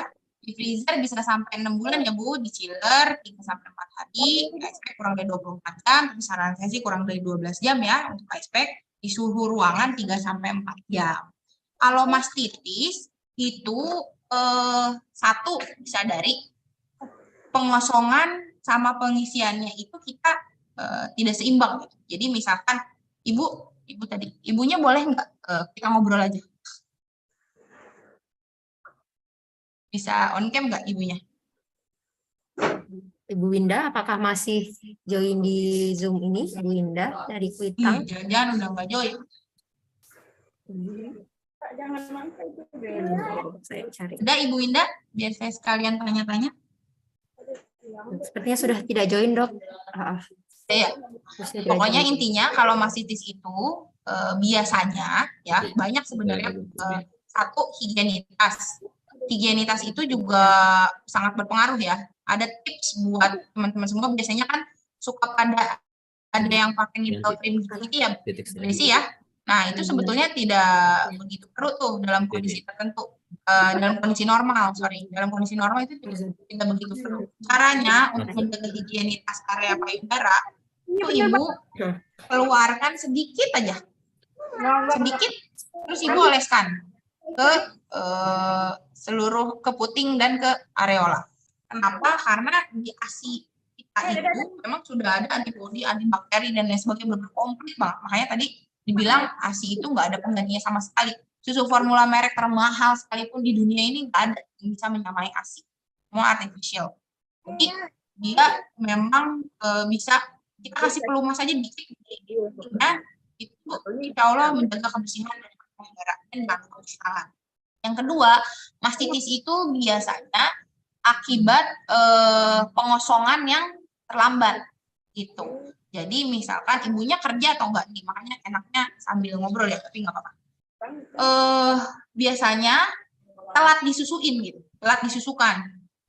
Produksinya banyak, bayinya telat disusukan. Nah, tapi ada beberapa kondisi juga yang di saya udah sesuai kok dok semua, jadi itu harus diobservasi. Kalau misalkan semua udah sesuai, bayinya kenyang, karena ini harus evaluasinya personal nih. Satu harus dilihat dulu, ibu posisi dan perlekatannya bagus apa enggak, karena bisa jadi awalnya dari puting lecet, terus habis itu ductusnya jadi tersumbat, itu bisa juga tuh lama-lama kan saluran ASI-nya nggak lancar, sumbat, clogging, titis. Bisa diawali dari situ. Terus kemudian ibu udah nyusuin, ibu rasanya nyusuinnya udah lama banget, udah sejam saya menyusui terus DBF, nggak pernah pakai, seorang saya di rumah terus kok gitu kan. Yang kedua, posisi perlekatannya gimana? Bisa jadi bayi kita nangkring di payudara sejam, tapi ASI yang dia dapat sedikit. Karena apa? Karena posisi dan perlekatannya kurang baik. Ibu ngerasa bayinya udah lama, jadi lamanya waktu bayi menghisap payudara kita itu belum tentu selinear dengan volume ASI yang dia dapatkan. Tuh, kan bisa aja ASI-nya bisa aja posisi perlekatannya kurang baik sehingga ASI-nya masih ada di sini. Ya, jadi banyak sekali yang menyebabkan mastitis. Lebih baik memang kalau sering mastitis itu kita evaluasi dulu, Bu. Bisa ibu ke konselor laktasi manapun, bisa kita biasanya evaluasi pertama ibu cara nyusuinnya gimana, terus pola nyusuin ibu gimana. Nah, itu baru bisa dinilai kenapa gitu. Itu jalan ke dedek katanya dia mau main minum susu. Oke, Dok, kita lanjut ke pertanyaan berikutnya ya, Dok ya. Ada dari Ibu Farzana Azahra. Untuk Ibu Farzana Azahra, apakah masih join di Zoom ini, Ibu Farzana Azahra? Mam lapar. Halo, Ibu Farzana Azahra. Emang nggak boleh? Adek. Apaan itu? Untuk Ibu Titik, dari Titik Suryanti, apakah masih join di Zoom ini, Ibu Titik Suryanti? Yang Ibu Farzana boleh tuh. Ibu Farzana ya, Dok ya? Oke. Ya. Selamat pagi, saya Farzana, izin bertanya, saya seorang working mom, mempunyai bayi usia 6 bulan. Saat bayi saya usia 3 bulan, saya berikan ASI perah sampai usia 5 bulan, kemudian ASI saya mampet, dan bayi juga bingung puting, akhirnya berpindah ke sufor. Apakah saya masih bisa melakukan relaktasi di usia anak saya yang sudah 6 bulan, Dok? Dan bagaimana tata cara relaktasinya? Terima kasih. Bisa banget, bisa banget. Apalagi ini kan berarti baru cuma sebulan ya Bu Desi ya? Ya dari 5 bulan ke 6 bulan. Nah, biasanya bahkan relaksasi itu yang udah nggak nyusuin 3 bulan, 6 bulan. Nah, itu biasanya tuh relaksasinya sulit. Tapi kalau baru 1 bulan saya rasa optimis sih. Bahkan hal yang misalkan ibu belum sempat ke konselor relaksasi dan lain sebagainya, ibu mulai skin to skin aja. Skin to skin, posisi perlekatan, perbaikin. Bu cari di YouTube, lihat di YouTube gimana caranya, yang seperti tadi saya jelaskan, terus pelajarin lagi tuh gimana caranya. Biasanya yang penting intinya hisapan dan pengosongan. Kalau pengosongan kalau produksinya sedikit inilah ya apa namanya pengosongan susulit. Hisapan baik yang paling penting. Terus kalau misalkan memang dirasakan masih nggak bisa dok, udah skin to skin, udah dan lain sebagainya. Memang ada beberapa kalau misalkan ibu datang ke konselor laktasi atau konsultan laktasi, ada obat yang akan kita resepkan. Tapi itu balik lagi berdasarkan evaluasi terlebih dahulu. Jadi tata caranya adalah pertama yang bisa ibu lakukan di rumah, intusin bayi, hisap susukan aja DBF walaupun asinya nggak keluar. Itu satu. Itu aja yang bisa ibu lakukan di rumah. Sisanya itu ibu datang ke konselor laktasi untuk proses selanjutnya. Mulai dari obat, kemudian juga bisa dipijat laktasi dan lain sebagainya. Dan di beberapa center ada sih di rumah sakit, di beberapa rumah sakit ada di Depok ya kalau nggak salah itu udah ada, mereka itu relaksasi paling lama 2 minggu dirawat inap di sana, kemudian biasanya banyak yang berhasil. Bahkan jangan apa namanya, jangan pesimis nih tentang relaksasi, bahkan induksi laktasi aja bisa. Jadi sekarang tuh udah metode tuh udah banyak macam-macam banget, bahwa misalkan kita ibunya meninggal ataupun ibunya ada satu dan lain hal, kemudian ada ibu susu gitu kan. Ibu susu ini kan nggak melahirkan, tapi dia bisa diinduksi laktasi. Nah itu oleh dokter-dokter ahli tuh, itu yang udah tahapnya konsultan laktasi. Nah itu biasanya bisa dilakukan. Jadi jangan menyerah ibu, apalagi baru 1 bulan doang. Relaksasi pasti bisa. Ya, cara yang bisa di rumah itu aja. Sisanya ibu harus konsultasi itu. Ya.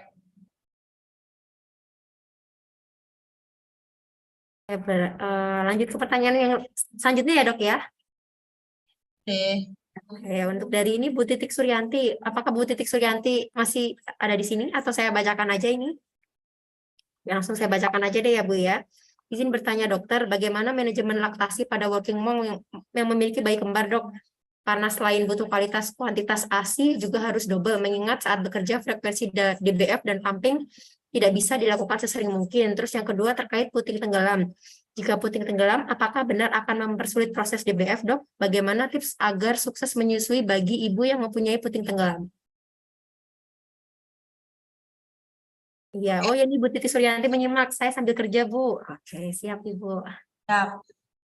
Ibu Titik, untuk yang pertanyaan nomor 2, puting tenggelam, apakah benar bisa mempersulit proses DBF dok?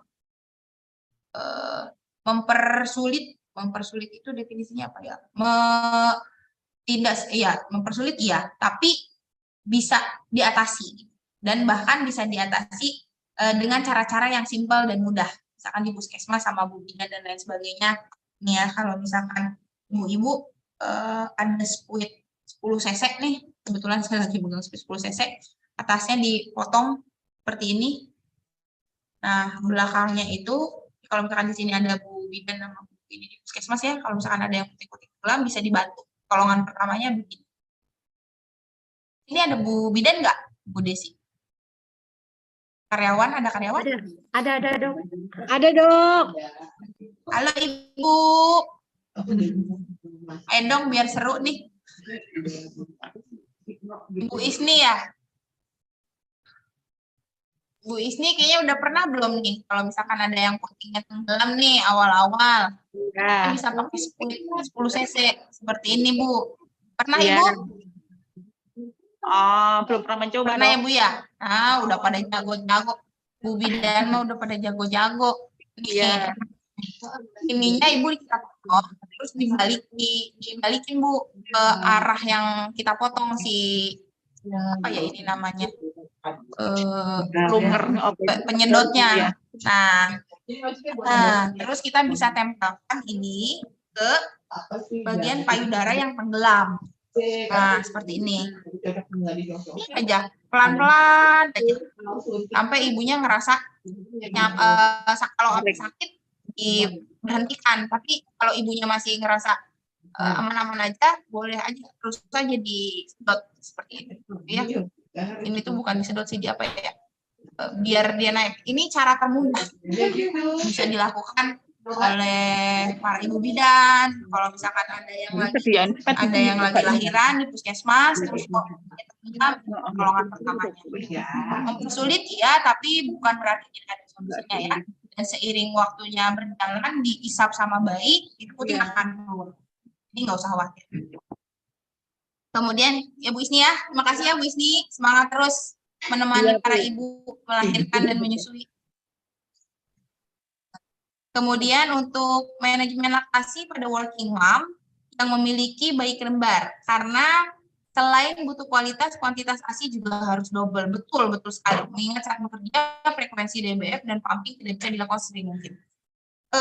Untuk menenangkan hati Bu Titik, yang seperti tadi saya jelaskan bahwa tadi saya menjelaskan laktogenesis. Laktogenesis itu pembentukan produksi ASI ya, mulai dari usia tadi 16 minggu, kemudian laktogenesis 1, laktogenesis 2 usia 3-8 hari, laktogenesis 3 usia 9 hari.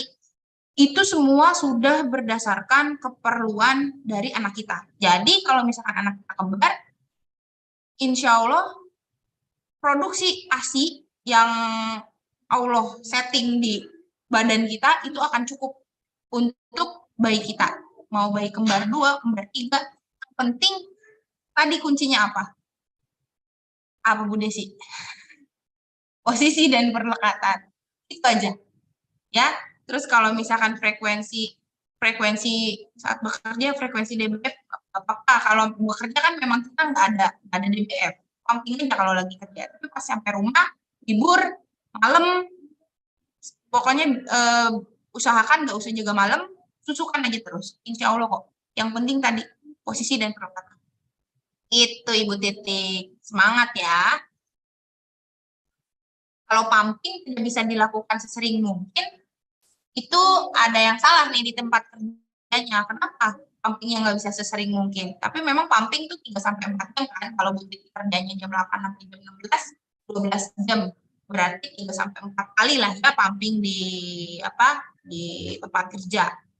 Nah, itu harus dikomunikasikan ke atasan dan rekan kerjanya agar dimaklumi gitu. Ya. Terima kasih, Dok. Mungkin karena pertanyaannya banyak, mungkin saya bacakan 8 pertanyaan aja ya, Dok ya. Kayaknya soalnya banyak banget ini. Boleh. Untuk pertanyaan selanjutnya dari Ibu Rani Wulansari. Selamat pagi, mohon pencerahannya dokter. Saya punya baby usia 2,5 bulan dan akhir bulan ini harus kembali kerja, Dok. Jika saya memberikan ASI perah ke anak, sebaiknya menggunakan media apa? Karena kalau menggunakan DOT, saya takut anak saya jadi bingung puting. Kedua, saat melakukan pumping paling efektif berapa jam sekali dan bagaimana cara menyimpan ASI yang tepat agar tidak mudah rusak? Itu sebetulnya udah saya jelasin semua ya. Iya, sebenarnya sih. Ibu Rani Wulansari. Iya. Dari paparan tadi ya. Intinya dari paparan tadi selain botol DOT itu bisa pakai sloki, cup feeder, spoon feeder, itu udah banyak nih kita modalitas yang di luaran sana ya. Bisa pakai apa aja selain botol atau DOT itu ya udah bagus ya. Ibu udah punya insting. Oh, kalau pakai botol DOT saya takut bingung puting gitu ya. Udah bagus, itu saya apresiasi. Tapi hati-hati karena takut tersedak, balik lagi tadi kalau gelas volumenya setengahnya aja ya, jangan full 1 gelas terus ditaruh di pinggirnya. Kalau ini gelas nih, ini setengah kasih taruh di pinggirnya, terus biarin si bayi yang lihat kayak anak kucing gitu ya. Jadi biar dia ada usaha gitu. Biasanya itu nggak akan bingung puting kalau pakai sendok juga ya, tapi balik lagi dilatih dulu pengasuhnya yang di rumah, jangan sampai bikin anaknya tersendat gitu, tersendat malah bahaya. Terus saat melakukan pumping paling efektif berapa jam sekali? 3 jam sampai 4 jam sekali ya Bu. Bagaimana cara menyimpan ASI yang tepat agar tidak mudah rusak? Nah yang tadi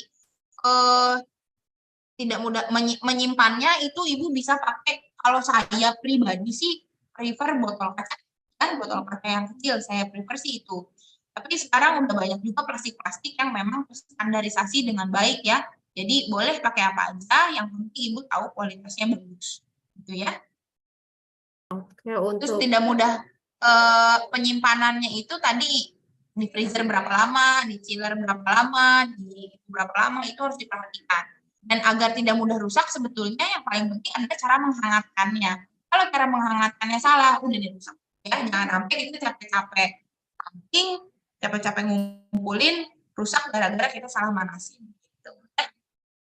Oke, kita lanjut ke pertanyaan berikutnya dari Ibu Noniksih Yuliani nih Bu. Mohon izin bertanya dokter, kita sedang menyusui tapi ibu terkena COVID. Waktu itu apakah pemberian ASI-nya dihentikan atau bagaimana? Padahal produksi ASI si ibu banyak dan berlimpah. Mohon sarannya dokter.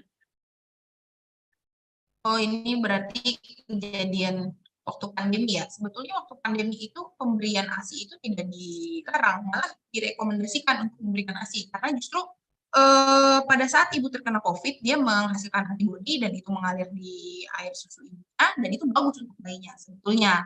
Ya. Nah, cuman waktu itu kayaknya awal-awal kali belum ada rekomendasi, kayaknya Ibu Desi ya. Waktu awal-awal kan rekomendasinya masih simpang siur ya.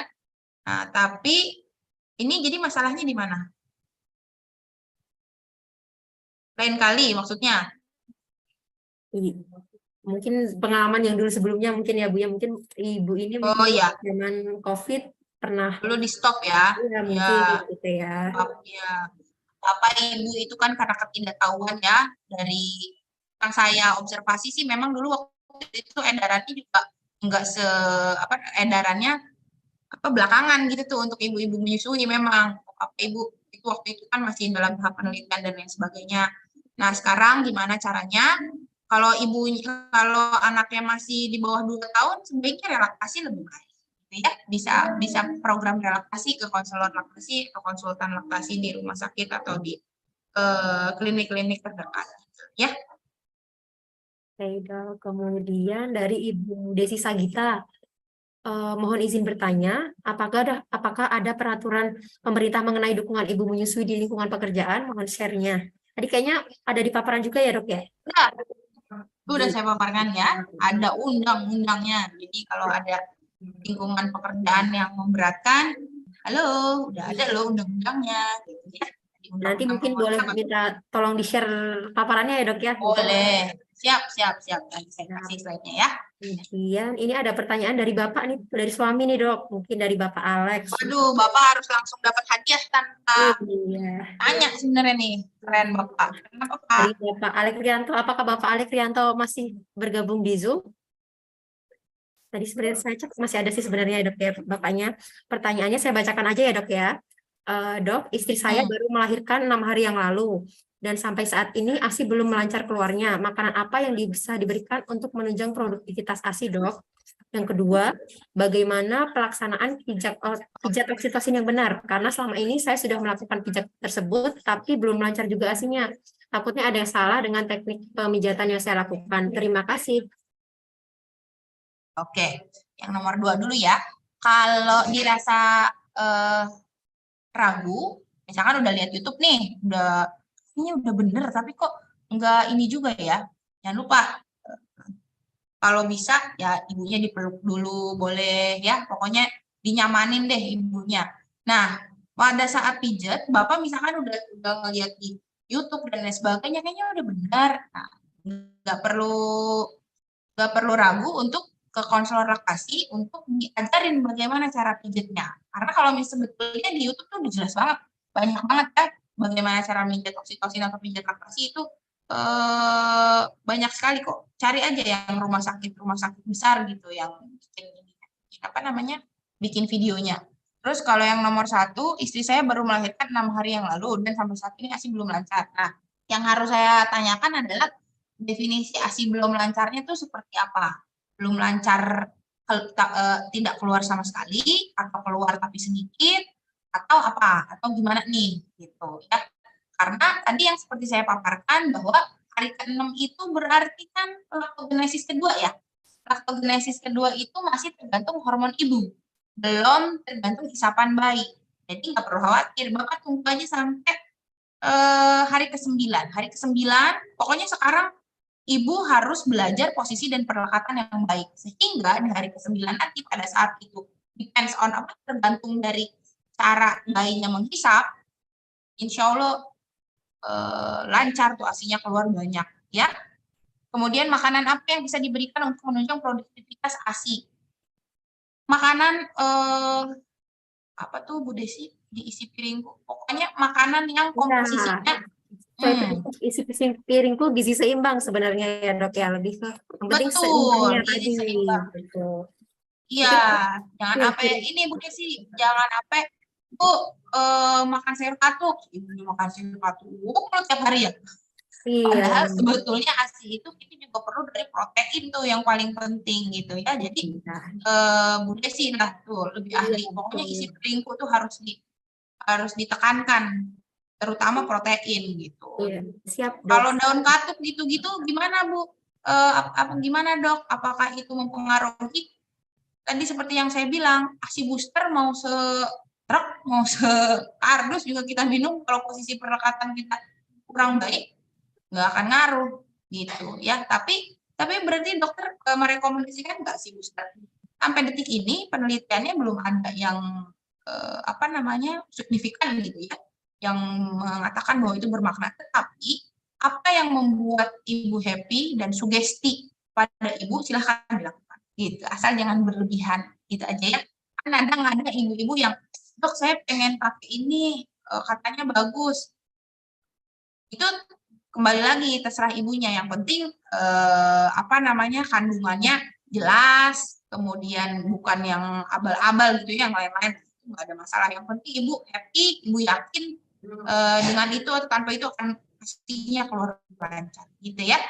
Jadi makanan apa aja Pak, terutama protein ya. Oke. Lagi ini untuk pertanyaan berikutnya, tadi ada beberapa mungkin yang hampir sama. Kalau yang hampir sama tadi terkait penyimpanan dan bingung puting sudah terjawab sebelumnya ya dok ya. Kemudian saya lanjut ke pertanyaannya dari Ibu Ika. Izin bertanya dokter, cara mengatasi milk blister itu seperti apa ya dok? Terima kasih. Milk blister. Oh, milk blister ya. Iya. Milk blister itu sebetulnya nggak perlu terlalu khawatir. Itu yang penting ibu menjaga kebersihan area area payudara ibu aja. Biasanya ada yang memang hilang sendiri si milk blister ini. Tapi kalau misalkan memang nggak hilang-hilang, itu bisa dikonsultasikan. Karena itu kita baiknya dilihat dulu itu betul milk blister atau bukan, atau yang lain gitu. Jadi sebaiknya memang konsultasi langsung, pemeriksaan fisik ya. Kalau nggak pemeriksaan fisik, bingung. Paling enggak mungkin telemedicine gitu, bisa video call atau apa, jadi bisa dinilai itu betul milk blister atau bukan. Ya, biasanya pada sebagian besar kasus milk blister itu memang hilang sendiri. Mungkin ada yang menetap, itu harus dievaluasi lebih lanjut pakai pemeriksaan fisik gitu ya. Mungkin di sesi kolom sudah saya bacakan. Sepertinya mungkin ada ibu-ibu yang mau bertanya langsung. Mungkin ada yang mau mungkin Ini ada nih, bagus ada nih. baru ya. Dok, bagaimana jika puting lecet berdarah, asinya dipompa bercampur darah, boleh tidak diberikan ke bayi? Boleh. Ya, jawabannya boleh. Waktu pelatihan saya sempat itu juga menjadi pertanyaan kami semua tuh, boleh enggak gitu kan. Dan kadang kalau misalkan puting lecet tuh bahkan ada yang suka kerahnya gitu loh Bu Desi, kan yang kayak krusteknya gitu, yang kayak coklat-coklatnya gitu. Nah itu kan nggak ada masalah, misalkan terus nama bayinya kenapa apakah itu leukosit dan lain sebagainya, itu antibodi yang bagus ya. Yang penting harus dievaluasi puting lecetnya tuh gimana, dan puting lecetnya itu harus ibu betulin dulu dengan cara posisi dan perlekatan satu. Kemudian jika perlu, dan ibu itu kan harus diperiksa fisik ya, kalau misalkan memang perlu puting lecetnya itu sampai memang yang harus mendapatkan terapi, ya harus diterapi. Kalau nggak perlu diterapi, nanti diputuskan oleh dokter atau bidan konselor laktasinya itu mesti dikasih salep ataupun yang lainnya ataupun nggak perlu. Nah, itu memang harus dievaluasi. Jadi nggak bisa di awang-awang, ini harus diperiksa. Gitu ya. Tapi kalau ada campur darahnya dok, boleh nggak diberikan ke bayi? Ada kayak frustanya juga yang kering-kering gitu, apa boleh? Yang penting bukan banyak ya, kayak Pak kan kalau saya lihat dari pertanyaannya mungkin kayak sedikit-sedikit gitu ya, Bu Desi ya. Kalau banyak ya itu ibunya harus ketemu kita dulu, ketemu diperiksa fisik dulu, ibunya ada apa, berdarahnya kenapa, jangan-jangan bukan karena puting lecet aja gitu ya. Kalau karena puting lecet aja nggak bisa. Oke, luar biasa sekali. Jadi memang untuk menyusui itu biasanya selalu ada drama ya dok ya di Oh proses iya menyusui benar. gitu ya dok ya.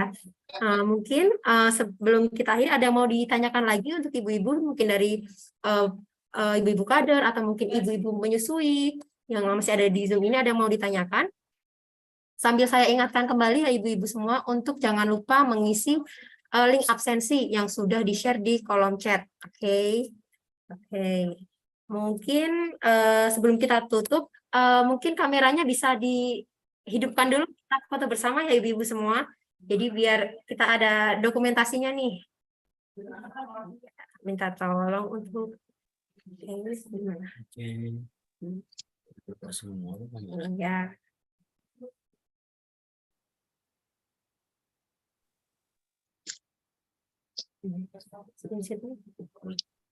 Iya, kita oh iya, kameranya minta tolong dibuka ya ibu-ibu ya.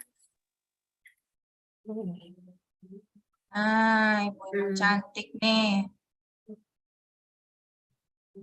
Banyaknya ibu-ibu kader kan. Saya dulu waktu internship sama di puskesmas seneng banget nih kumpul-kumpul sama ibu-ibu kader. Ya Bu, 3. Ibu Sekar Arum, Ibu Santi, Ibu Vera, Ibu Titik Suryanti, Ibu Widyaningsih, kemudian Dr. Yuliana Masake, Ibu Weli. Oke, ya screenshot dulu ya Ibu ya. 1, 2, 3. Oke, terima kasih.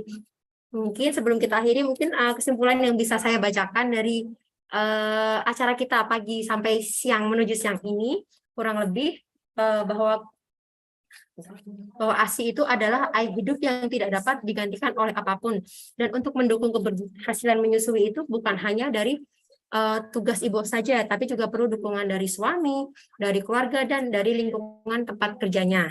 Jadi mari kita bersama-sama sukseskan menyusui, kemudian semangat untuk mengasihi untuk ibu-ibu yang sedang menyusui.